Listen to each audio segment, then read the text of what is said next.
Good morning, Evangel.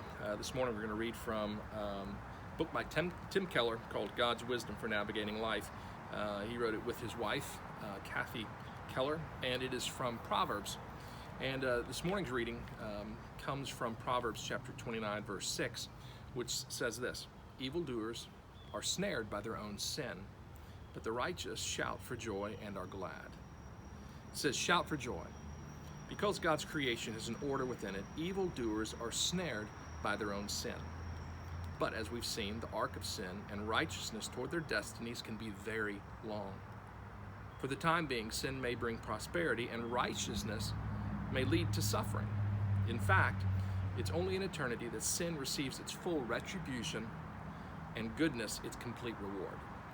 So evildoers may not be snared for a long time.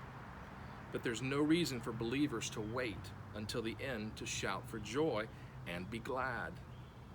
Indeed, anyone leading a wise life, regardless of the inevitable difficulties, will have times of shout out loud joy and laughter.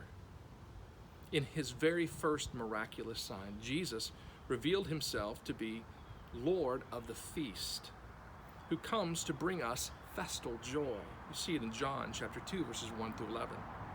Every time we participate in the Lord's Supper, we are literally getting a foretaste of that final, endless, incomparable feast that has been guaranteed to us by his death and resurrection.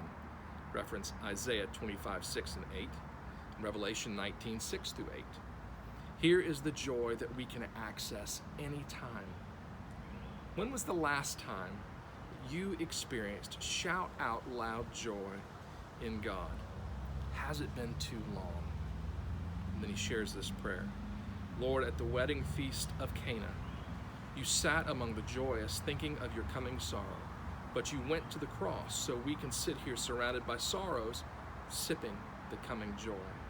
How I praise you for your great salvation. Amen. There is much in this life that should cause us joy and laughter and enjoyment in the Lord. And we shouldn't put that off to days in the future. It's here for today. It's the blessing for today. And so I pray you'd walk in the presence of the Lord, that he would bless you today, and that you'd have a wonderful week. Remember, we love you and we miss you.